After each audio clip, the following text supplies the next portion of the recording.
కానీ దానికి ముందు వచ్చిన రాజా సినిమా రీసెంట్గా మీకు 25 years కంప్లీట్ చేసుకుంది.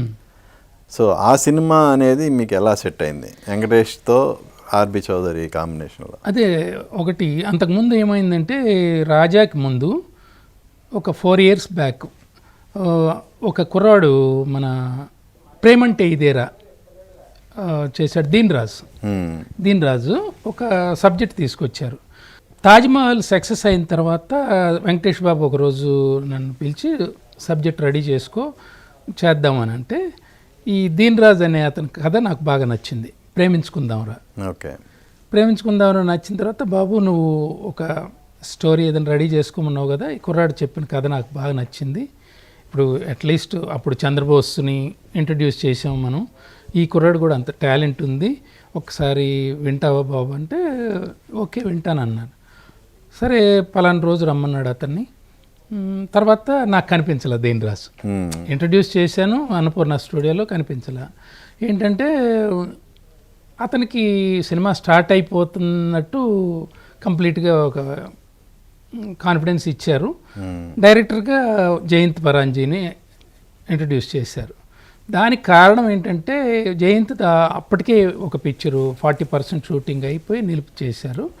ఈ కథ వాళ్ళకి నచ్చింది కాబట్టి జయంత్తో చేద్దామని. జయంత్ ఏంటంటే మంచి యాడ్ ఫిల్మ్ మేకరు. సో నేను కాన్ఫిడెన్స్గా నేను ఒప్పేసుకున్నాను మనసులో, నాకంటే అతను బెటర్ చాయిస్ అని చెప్పేసి ఇచ్చారనుకున్నాను. సరే వదిలేసింది దాని గురించి. ఇతను కనపడ్డాడు నాకు దీన్ రాజు. సార్ అన్న నీకు అవకాశం ఇచ్చారు కదా, ఒక మాట నాతో చెప్తే సంతోషపడేవాడిని కదా బ్రదర్, నువ్వు ఎందుకు కనపడలేదు నాకన్నా.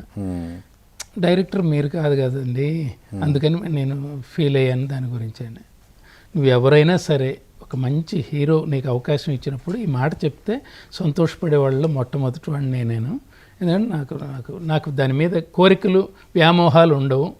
సో నీకు వచ్చిందని సంతోషపడటానికి ఎవరో బయట వాళ్ళు వచ్చి నాతో చెప్పినప్పుడు నేను ఫీల్ అయ్యాను కదా, అది నాకెందుకు ఇచ్చావు అట్లా అంటే అన్నాడు. సరే దాని తర్వాత నాకు రాజా గొప్ప అవకాశం, సురేష్ బాబు గారి నుంచి ఫోన్ వచ్చింది. అది విఎన్ ఆదిత్య కూడా ఒక చిన్న హింట్ లాగా నాకు చెప్పాడు మొన్న. విఎన్ ఆదిత్య ప్రేమించుకుందామని వీటన్నిటికీ పనిచేసినప్పుడు ఈ కథ తను కదా తెచ్చింది, మీరు శివగారికి కూడా మంచి అవకాశం ఇవ్వచ్చు కదా అని అంటే ఇద్దాం నేను ప్లాన్ చేస్తున్నాం అదే అని. ఆ రాజా రూపంలో ఆ కథ నా దగ్గరికి వచ్చింది. అంటే అది డైరెక్ట్ హీరో సైడ్ నుంచా లేదంటే ప్రొడక్షన్ కంపెనీ సైడ్ నుంచి? హీరో సైడ్ నుంచి. ప్రొడక్షన్ సైడ్ నుంచి వాళ్ళకి నేను ఎవరో తెలియదు, నేను తీసిన సక్సెస్ కూడా ఆర్బి చౌదరి గారికి తెలియదు కదా, ఆయన టాప్ ప్రొడ్యూసర్ ఆ రోజుల్లో. సో ఆర్బి చౌదరి గారి గురించి ఏంటంటే నేను చెన్నైలో వెళ్ళిన కొత్తల్లో ఒరతలే చాలా మంచి సినిమాలు అవన్నీ, ఆ సినిమాలు చూసినప్పుడు నాటమ్మ ఇవన్నీ చూసినప్పుడు అబ్బా ఇట్లాంటి సంస్థలో పనిచేస్తే బాగుంటుందని అనుకున్నా. భగవంతుడి దయ వల్ల అది కూడా నాకు సాకారం అయింది. వెంకటేష్ బాబు రూపంలో ఒక గ్రేట్ ప్రొడ్యూసర్ ఆర్బి చౌదరి గారితో సురేష్ బాబు గారి నేతృత్వంలో రాజా చాలా బాగా సెట్స్ మీదకి వెళ్ళింది. అంటే ఇప్పుడు ఒరిజినల్ చూసారా అది సినిమా? రాజా సెట్స్ మీదకి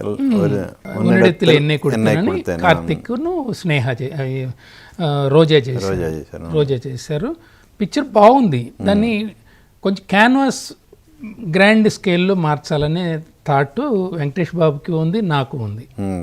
ఎందుకంటే ఇప్పుడు హీరో అనుకుంటారు కానీ డైరెక్టర్ తీయగలగాలి కదండి, తీయగలగాలి. తాజ్మహల్ మనం అసలు పిక్చరే బాగలేదన్నారు చాలామంది, ఆ పిక్చర్ కథే బాగలేదన్నారు. నాకు నమ్మకం తీసే విధానంలో ఉంటుంది ఏదైనా. అది మొత్తం కంప్లీట్ అయిన తర్వాతే కదండి ఏ పిక్చర్ అయినా.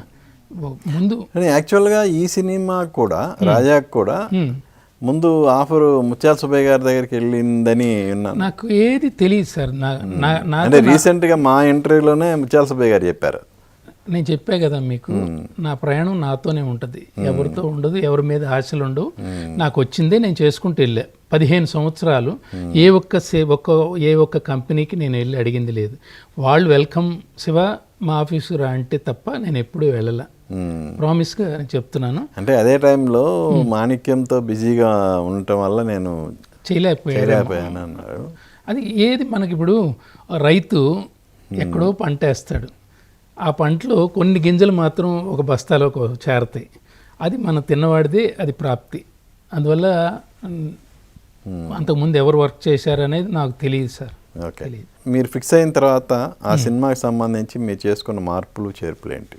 చాలా చాలా మార్పులు ఉన్నాయి దానిలో. ఏంటంటే కంటెంట్ సోల్ మాత్రం తీసుకున్నాము, దాన్ని ఎక్కడెక్కడ మనం ఎంటర్టైన్మెంట్ యాడ్ చేసుకుంటూ రావాలి, ఎక్కడెక్కడ సాంగ్స్ కమర్షియల్గా పే చేసే సాంగ్స్, ఇప్పుడు ఇంటర్వెల్ ఉంది మల్లెల వాన, అలాగే క్లైమాక్స్లో కవ్వించకేవో ప్రేమ అనే ఒక పాట, అవన్నీ కొత్తగా పెట్టినవి, అంతకుముందు లేవండి అవి.